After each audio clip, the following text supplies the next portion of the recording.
You are. Thank you.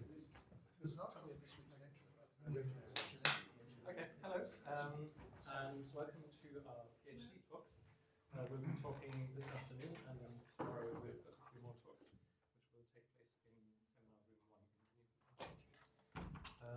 Our first talker today is Hugo, and he'll be speaking on computable analysis and games in descriptive. Right. Thank you, Philip. Thank you for giving me this opportunity to talk here. It's very, of course, very nice to talk in this lovely program, and I think it's a really nice idea to have this Leeds Cambridge PhD event. So, as I mentioned in the abstract, this is joint work with Arno Pauly from Clare College, who's also participating in the program, and it's reporting on ongoing work that we have in this. We have a Royal Society exchange grant between Amsterdam and Cambridge, and we've been working on these things. So the background is I'm interested in infinite games and set theory, which I guess most people in this room know have a very well-established tradition. We'll just mention in one sentence, for instance, the Gale-Stewart games and the determinacy axioms, and everybody. It shouldn't be, but okay. And of course, the determinacy axioms and the very rich structure that they have. But today we will not be talking about games for sets, like the Gale-Stewart game, but we'll be talking about games for classes of functions. So the general framework of these games is, well, if the mentality is, well, if you have a function in Baire space, then you can think of this as kind of as the task of computing the value of this function at a point as the goal of a player in an infinite two-player game. So we have one player, player 1, which we'll think of as male, just so we can talk about him. He's building an element of Baire space round by round, so picking x0, x1, x2 natural numbers. And player 2 at each round responds by playing a move, yn, y0, y1, y2, from a certain set of allowable moves.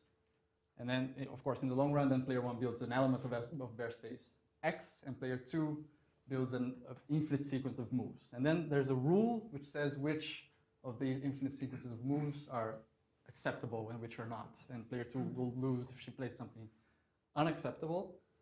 But if she plays something acceptable, then the game also tells you what this sequence of move means, right? What is the exact element of Baire space that this sequence of moves is encoding. And player 2 is going to win if the result of this is exactly f of x.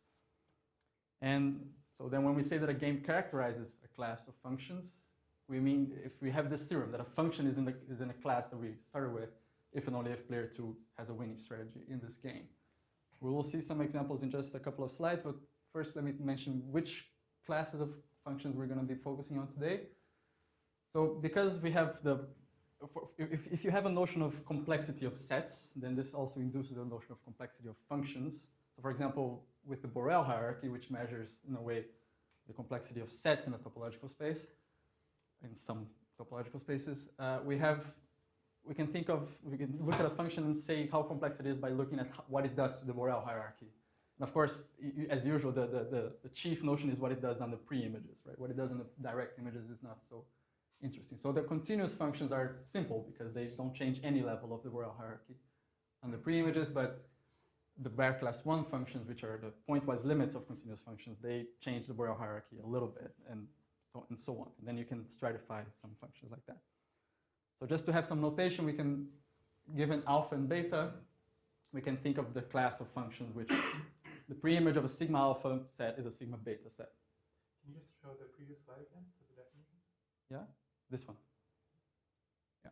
So we have a set of moves, a rule, a set of infinite sequences of moves, which is a rule, and then a function which interprets a legal sequence into an element of Baire space. Yeah? And these classes go together like this. And today we'll be mostly focusing on this part of the diagram there, but we'll also mention some things about these classes just because there's some interesting examples there as well. So the classical results from like the beginnings of descriptive set theory and functional analysis, the Baire class alpha are exactly this functions, right? So if you can obtain a function by alpha iterations of pointwise limits, then you get exactly a function which pulls back an open set into a sigma alpha plus 1 set. So some example of games, of course, the seminal one is the Wadge game, where the moves are player 2 can play a natural number or she can pass at each round. But the rule is she must play natural numbers infinitely often. And the interpretation function is the obvious one. She plays natural numbers infinitely often, and this is what you interpret as being the infinite sequence of natural numbers. And this characterizes exactly the continuous functions. We have the eraser game, which is usually attributed to Duparc, but I guess it might be just folklore. That if you add a new kind of move that player 2 can make, so you do the same as the Wadge game, but now she also is allowed to erase a past move. The condition being, well, she must play natural numbers infinitely often as before, and she can only erase each position of her output finitely often. And this gives you Baire class 1, or lambda 1, 2. And if you allow her to erase past moves in a more dramatic way, she erases everything that she's done and starts over, and you only allow her to do this finitely often, then you get exactly lambda 2, 2. So the preimage of sigma 2 sets are sigma 2 sets, and this is due to a lot of people, I guess. So in the eraser game, you mean you're allowed to erase just the last move, or some other previous move? Yeah, you can allow, let's say, an arbitrary previous move, but each position of the output can only be done, can only be erased finitely often. And then at some later step, you can play. You play something else there. Yeah, you replace a past move with a new number. And the next number you play will be replaced in the least gap that you have when you say that works. Yeah, okay. that will work. And the backtrack game gives you lambda 2, 2, and this uses very heavily the Jane-Rogers theorem. Yeah. What is player 2's aim? Player 2 wants to make sure that whatever sequence she plays gets interpreted as f of x, where x is what player 1 is playing. Okay, and how does player 1 win? If he can make sure that player 2 fails at doing this. But so player 2, the set of rules is just a subset of the Baire space. You have a set n. Yeah, so it depends how exactly you want to implement this. For example, if passing is an actual move, then this is, right, you take something that's not a natural number and this is interpreted as passing. So then the set of rules is the sequences of natural numbers or passes. Okay. And then interpretation is erase all passes. But so that's why you had this interpretation thing which actually can convert a subset of the Baire space into what actually the output would be, where you can sort Yeah, of but it's not necessarily, doesn't necessarily come from a subset of Baire space. Actually, the next example is going to really. So Brian Semmes in early 2000s, I guess, in his PhD thesis introduced a few other games which are kind of significantly different. So at each round, now player 2, instead of playing a natural number, she plays a finite tree. And not only that, but she plays a function associating to each node of the tree one natural number, except for the root, because we don't care about the root of the tree. And the rules are, well, she must always extend what she has done before, so she cannot erase a node of a tree that she has already played. She can only add new nodes. And she cannot change the labels of the nodes that she had already played before. She can only play new nodes with new labels. And then the infinitary part of the rule is that she must be, this tree that she's building in the long run, right? So the union of all these trees must be a tree with one infinite branch. And then the interpretation function is, well, take this infinite branch and look at the labels along it, right? This gives you an infinite sequence of natural numbers. And then Brian's theorem is that this characterizes exactly the Borel measurable functions. So those functions which, if a set is somewhere in the Borel hierarchy, then the preimage is somewhere in the Borel hierarchy. And by restricting this, Brian was able to characterize some subclasses. So for characterizing lambda 1, 3, you need to add one extra rule to this game, saying that this finite tree that she's converging towards must be finitely branching everywhere, except possibly on the nodes which are on the infinite branch. So if a node is on the infinite branch, it is allowed to have infinitely many children. If it's not on the infinite branch, then it cannot. And this gives you Baire class 2. The lambda 2, 3 class is you must be finitely branching everywhere on the tree except possibly the root. And the 3-3 is you must be linear, meaning no, just exactly one children everywhere except possibly the root. Okay, so our goal here is to kind of make this a little bit more uniform, let's say, and to kind of understand what is going on in the background, so to speak. So we're going to try to isolate where exactly the complexity of the class occurs in the structure of the game. And for this, we're going to need to be a bit more general. So I'm going to need to introduce some things from computable analysis and Baire degree theory. It's not too much, but so we're going to be talking about multi-valued functions, which is, strictly speaking, just binary relations. But it's really helpful to think of these as non-deterministic operations. So in particular, the different values that f of x can be, we don't have any preference between them. And with this mentality, we see that composition of these things is not exactly relational composition, because, well, actually the value, so if the values that are in G after f of x are, well, exactly the things that you can obtain by first doing f and doing G as before, as usual, but the domain is different. Whereas in the relational composition, you would have an existential quantifier here, right? Anything that some way that you can do the two-step is valid. Here, the first step must always give you something which allows you to take the second step. So that's where this universal quantifier here is coming into play. And this makes the multi-valued function composition different from relational composition.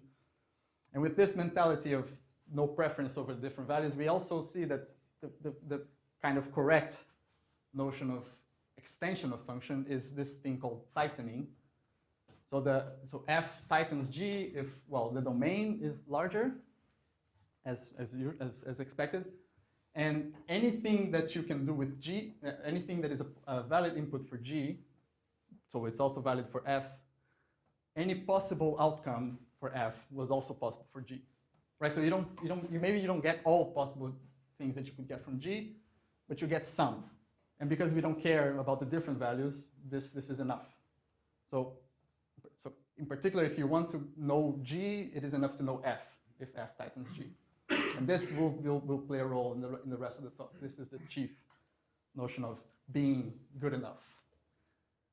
And we're going to be talking about things that are not necessarily Baire space. So we will, in general, be talking about represented spaces, which are just sets with surjections from Baire space. So for example, later on, we will be talking about the represented spaces of trees. And if you have a function between represented spaces, then we can talk about a function in Baire space being a simulation or realizing this function, meaning that it makes this diagram commute. And what I mean by commuting is going right and down is a tightening of going down and right. So anything that allows you to go down and right will also allow you to go right and down. And the value that you obtain by going right and down is a member of the set that you would obtain from going down and right. And because we have very many notions for functions in Baire space, we can now extend these represented spaces by just saying a function between represented spaces is continuous, for example, if it has a continuous realizer or a computable or so on. And I guess the main tool for comparing these kinds of functions between general represented spaces is Baire reducibility. So if I have two multi-valued functions f and g between general represented spaces, we'll say that f is strongly Baire reducible to g if there's two computable continuous functions, inputs and outputs, just to keep the mnemonic, say, such that if you plug in between them a realizer for g, then the resulting composition is a realizer for f. Right? So the things that simulate f can be uniformly obtained from the things that simulate g. And this is strong, as the name says, because this is kind of too fine. So for example, with this, you can differentiate the strength of the identity function and any constant function. So this is really fine. And this is kind of too fine in general for what we want to do. So we have the non-strong version of Weidach reducibility, where we feed, so it's exactly the same except that the output function also has access to what the original input was. And this gives us kind of the correct granularity. So we have these two notions of reducibility, but we will be talking today about things where this difference doesn't matter. So a multi-valued function is going to be called a cylinder if being Weidach reducible to this function is the same as being strongly Weidach reducible to it. This means that f is exactly Weidach equivalent to the identity times f. And we're going to be talking about functions which are transparent in the sense that whatever continuous function you want to post-compose with your f, there is already a continuous function that you can pre-compose with your f, which gives a tighter result. So you can kind of push continuous functions through your f. And if you have the conjunction of these two properties, then this behaves well with composition, because if f and g are transparent cylinders, then so is their composition. And this will be important later for us. And we don't lose too much by demanding these things, because Vasco Bratka and Arno have shown that in any Weidach degree, you always have at least one representative with these two properties.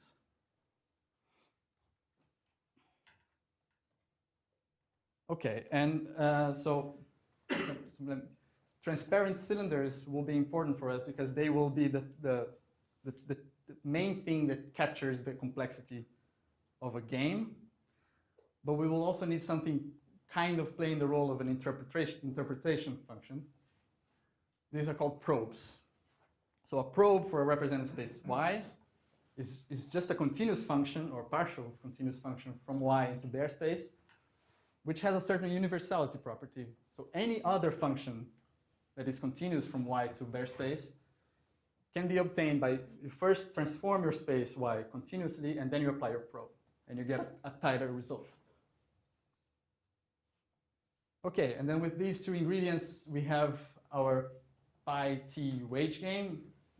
Now comes a bit of an ugly diagram, but the point is, if t is, well, okay, if t is just a function from between represented spaces, and you have a probe for the codomain, then you can define this game. You are given a general function between represented spaces, and player one builds something which is a name for an element little a here in the domain. If it's not in the domain, then we can say that player one loses. And player two has the task of, by looking at prefixes of this name that player one is building, she must build a name for something in X. That's it. And what she must guarantee is that if in any way that you have of applying t to this thing that she's naming, and then applying the probe, you get something which is a name for something in f of a. Yes? Maybe give an example of it. Yeah, we will. Yeah, we'll see some just in a minute. So just for let's say sanity check, the Wadge game is the identity. So this whole thing kind of collapses, and then we just have Baire space here. Sorry, and then a continuous function between Baire space and Baire space, and then the Wadge game theorem just says that this works. The eraser game is, well, the probe is again the identity, and the complexity is captured by lim, right? That's where this condition of erasing each position finitely often comes in. This is exactly saying that you are in the domain of lim. And the backtrack game is the discrete limit, right? So you're building a sequence which changes finitely often and then stabilizes, right? That's exactly discrete limit. In the eraser game, what is X and what is Y? Baire space. Both of them are Baire Yeah, space. in all of these. Okay, and what do you mean by lim? Well, so let's say it's infinite sequences in Baire space, which is just Baire space, right? So you take an element of Baire space, and then via some suitable coding, you see this as coding infinitely many elements in Baire space. And then lim is just the limit of these sequences, point-wise, coordinate-wise. And lim delta is the same, except that in order to converge, the whole sequence must be stabilized at some point, not point-wise.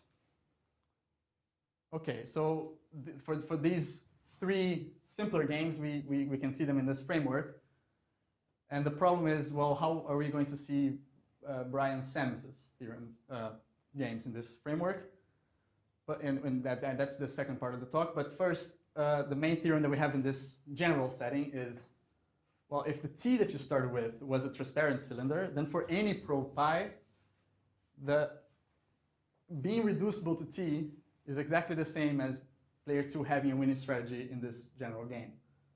And that's why we get the three theorems that we had before. So just combining this with Vasco, Bratka's, and Arno's theorem, in every Weidauch degree, you have a T with this game property. Okay, so we now want to see Brian's theorems in this setting.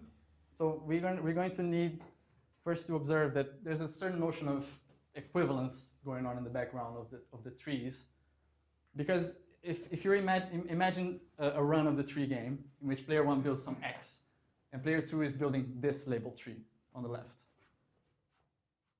Now another run where player 1 is again building X, but player 2 is building this tree on the right. Right? It's a labeled tree, right? So the fact that it's a 0 there just means that the label is 0. The actual sequence is something different. Right? Doesn't matter what. Right? These are different trees. But the point is that the tree on the left is going to be a win for player 2 if and only if the tree on the right is, because the things that matter are the labels on the infinite path and whether or not the tree has a structure that is legal. So these are really the same. So we're going to have to quotient these things out by some equivalence relation. And it turns out that the equivalence relation that we need is bisimilarity. So from computer science, let's say. So two label trees are bisimilar if you have some binary relation between them, which relates the roots. And whenever it relates a sigma from one tree with a tau from the other, then sigma and tau have the same length and the same label. And you have the forth and back conditions. So forth says any way of extending extending sigma in T, for any such way, there is some way of extending tau in the other tree, and you get bisimilar nodes. And vice versa. Any way of extending tau corresponds to some way of extending sigma bisimilar. And as I indicated, we're going to be working with quotients of trees under this relation. So let's say an abstract label tree is just an equivalence class of label trees under bisimilarity. And of course now an abstract label tree is no longer a tree itself, right? Just a set of trees with some property. But I'm just making an informal comment here. We can think of these as trees which have no order, which have no underlying set of vertices, if you think of them co-inductively. So if you think that in order to specify what a bisimilar tree is, what an abstract tree is, what you should do is specify one natural number, which is going to correspond to the label at the root of the tree, and you're going to specify a countable set of abstract trees, which are going to correspond to the trees which exist here below the root. Right, and this is co-inductive, so now you have to specify each of these, and this goes on. Of course, this won't really work in ZFC, because if you have an infinite path, then this would be an infinite descending membership chain, right? So but this can be made to work pretty well in non-well-founded set theory, say AFA, right? So Axel, I guess Hansel and Forte.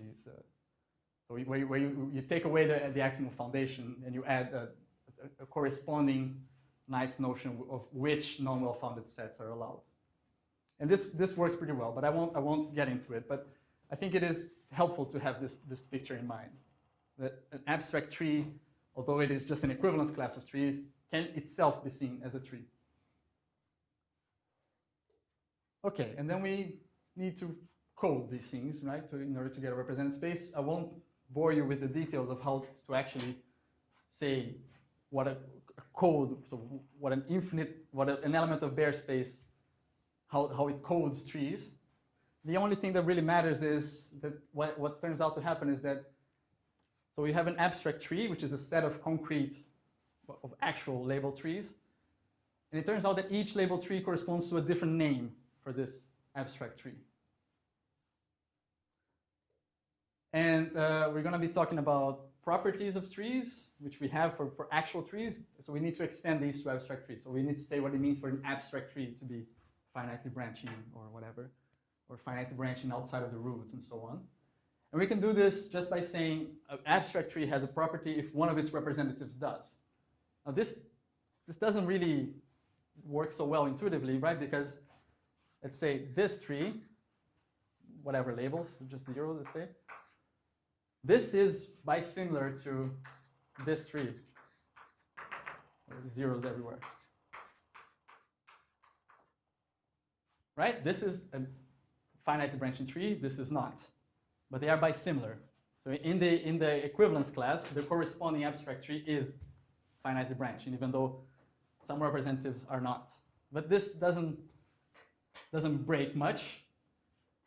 And so then we get some subspaces of abstract trees. For example, the space of finitely branching abstract trees. Or the ones that come from trees which are like this, linear infinite height trees. So these are the proper prunes, right? Just to have some name. Proper pruned abstract trees, which are trees in which they have infinite height and only one label is allowed to happen at each level. So these are exactly the abstract trees which have a representative like this. Okay, and then we get one example of a probe. The operation which receives an abstract tree bisimilar to one of these, and the task is, okay, output the labels along the infinite path. Right? It doesn't really matter if you get this tree or this tree. If your task is to spit out the unique infinite label that occurs, right, level by level, this is computable, or we're just talking about continuous. So this is continuous, and this is universal in that sense, because if you have a continuous function going on here, then you can change your input tree correspondingly, so that the label, the infinite label, now has that value the transformed value. So this is a probe, and this will be the probe in the game. And now we just need the corresponding complexity transformation. And this is going to come from this pruning derivative. So if you're given a tree, let's say an actual just classical tree, you can think of a certain derivative as, well, just go to your tree and see which nodes are roots of trees with infinite height. And keep those and throw away everything else. So just, and for example, anything that is on an infinite path is going to survive this operation. Things which are not on the infinite path may survive this operation. For example, that the node on top there, the one with the infinite branching, is going to survive, because even though it's not on an infinite branch, it sees infinite depths, it sees arbitrarily long sequences below it. So if I derive once, then I get this tree. And then if I derive again, I get this tree, of course.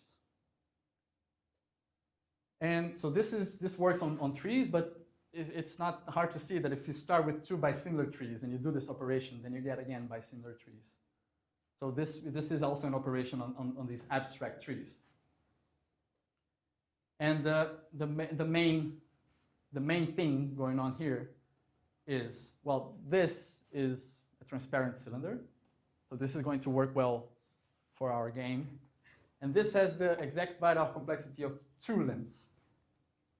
So maybe I have 15 minutes according to, maybe there's some time to do a sketch of this proof.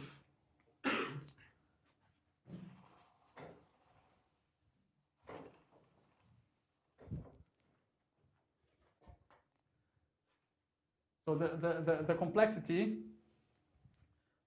the fact that with 2 uses of lim, you can compute this operation, works out because, let's see how precise do I want to be. You will use 1 lim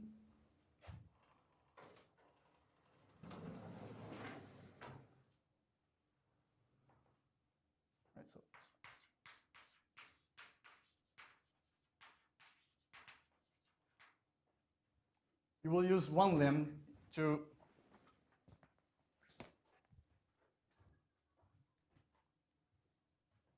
so you were reading the code of a certain tree. Right, you're reading this, let's say, in omega many stages. So one of the limbs is going to take care of the stages. And so at a certain stage, you have certain nodes that you've put already in your tree.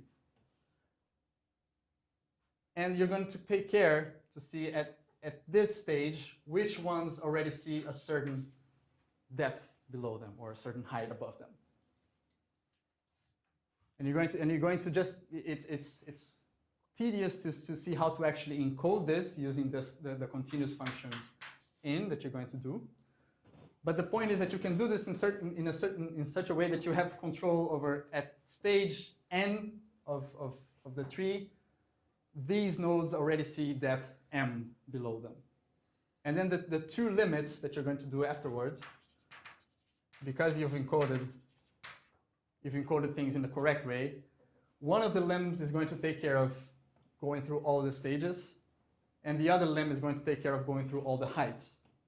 So the only things that survive these 2 operations are exactly those nodes which see infinite height below them. And it's kind of, I won't bore you with the details of how to actually encode this using a continuous function, but it's all finitary stuff going on, right? So you're just looking at a certain prefix of the code of the tree, and with this you already get a finite little tree, and then there you can see how the heights are working, and this works. And then you get this direction. For the other direction,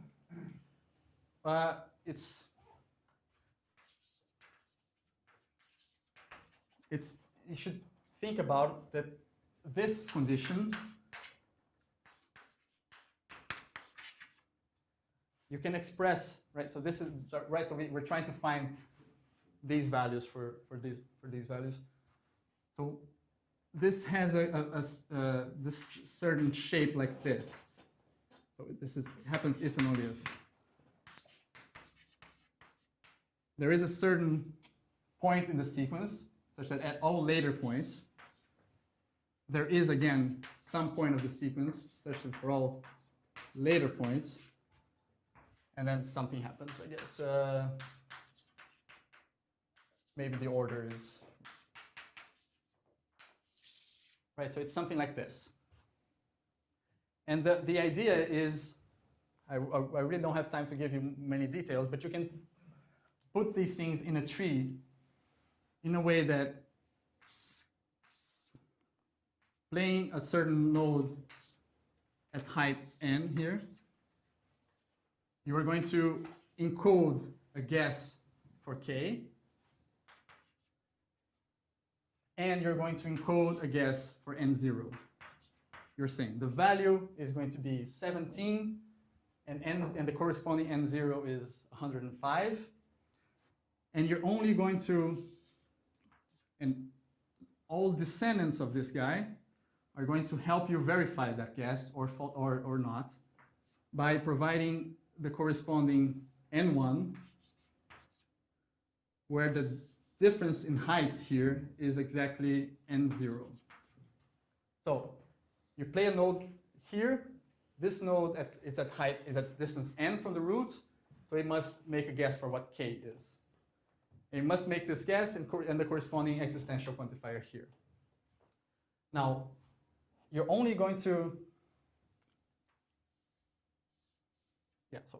and the task of verifying these guesses is going to be left for the descendants. So a descendant at extra height n0, so n plus n0 here. is going to have to also encode somehow a guess for this quantifier. And then it is guessing that for all n1s, this thing works.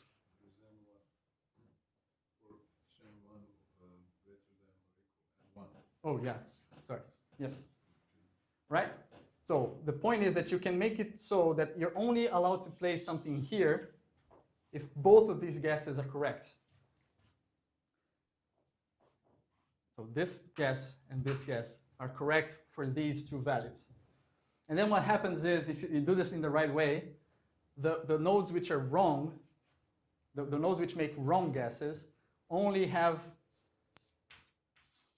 a certain finite depth below them.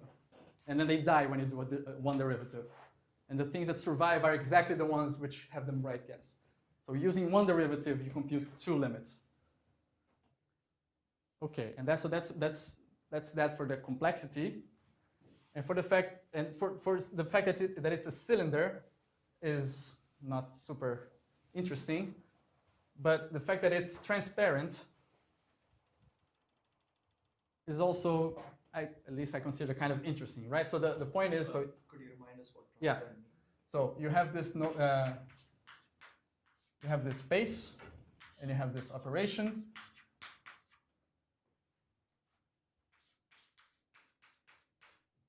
And the claim is whatever continuous function you want to do here, there was actually already a continuous function that you could have done here.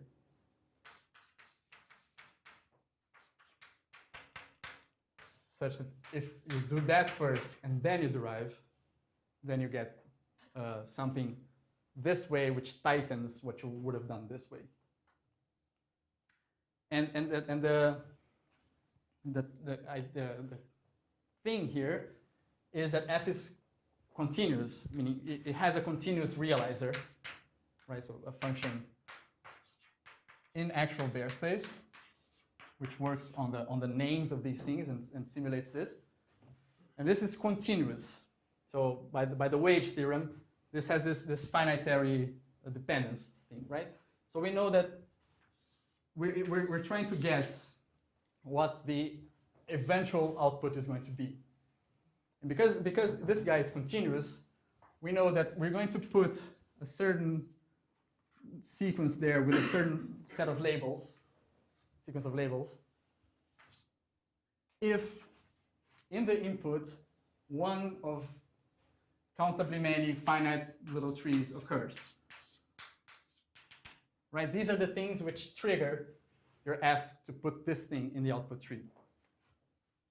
So what we're going to do here in this transformation is we're going to build a tree which, once you see this thing in the input, let's give these things names.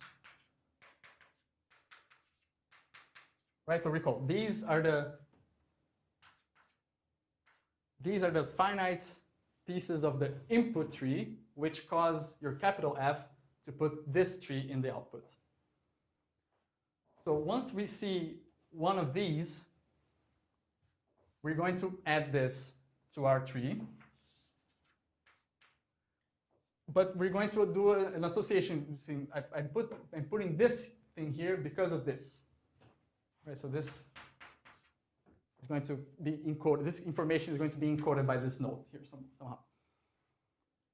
Now the thing is, this must exist in the derivative, right? It already exists in the input, but the thing is, I'm guessing it's going to survive a derivative. Meaning it's also going to be here, so that this actually occurs. So I'm going to have to keep track of whether or not this thing survives a derivative. So in the input tree, this thing already exists, but it may still die. So the point is, I'm going to, once everything in this tree sees a depth n below it, right? So this thing is extended n, then I'm going to allow myself to extend this guy n. Only then.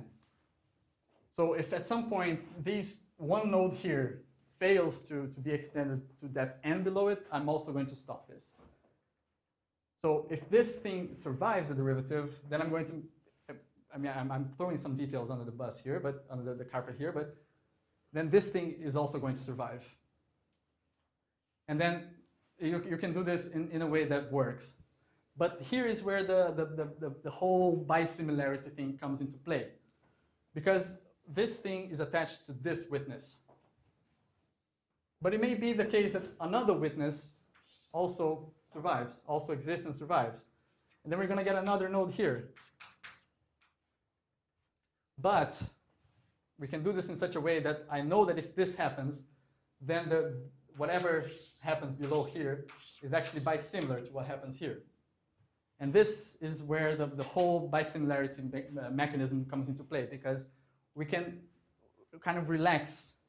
We don't need to keep track of doing just a unique thing, and we can repeat things in such a way that doesn't harm.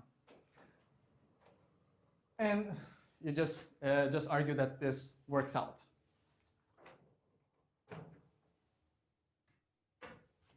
Okay, right. So that was the main theorem, and then just putting this together with some results from the literature. I guess this is usually attributed to Practica, but it might be more folklore.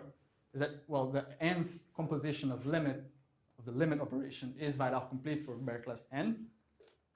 And then putting this together with what you just saw, if you take the nth composite of derivative, this is equivalent to 2n composites of lim. And then if you restrict this to those trees where if you do n derivatives, you get a linear tree, a proper prune tree, then this game characterizes exactly Baire class 2n. Just translating this back to a language that we have from the beginning, if you take Brian's tree game and you restrict, you add a new rule saying the resulting tree must be such that the nth derivative is linear, then you get a game which characterizes Baire class 2n. Right. And then in order to get 2n plus 1, we have to do something a little bit more subtle, right? Because adding, by this theorem, if we add one more derivative, then we get to 2n plus 2. So we need something in the middle, and this is very much related to finitely branching. So if you restrict the tree derivative to finitely branching trees whose derivative is proper pruned, right? This is an actual restriction, right? Because you have non-finitely branching trees whose derivative is pruned. So this is an actual restriction. Then you need to reprove your theorems from before, and you get something that is equivalent to lim, and which is a transparent cylinder, right? So you have to argue that in this construction, you don't. If you started from a code of a finitely branching tree, then you also, this transformation is again finitely branching. This is not trivial, but this works. Then you just do this new special operation after you did n composites of the previous operation, and you get exactly 2n plus 1. So in other words, just back to the tree game, if you take the tree game and you add the rule that the nth derivative of the tree must be a finitely branching tree, then you get exactly a game which characterizes Baire class 2n plus 1. And as I mentioned, this is ongoing work, so we're moving towards a transfinite, and we also should see about what happens, right? So these are just the lambda 1 alpha classes, what happens with the alpha beta general. And so this is part of our project. And thanks very much for your attention.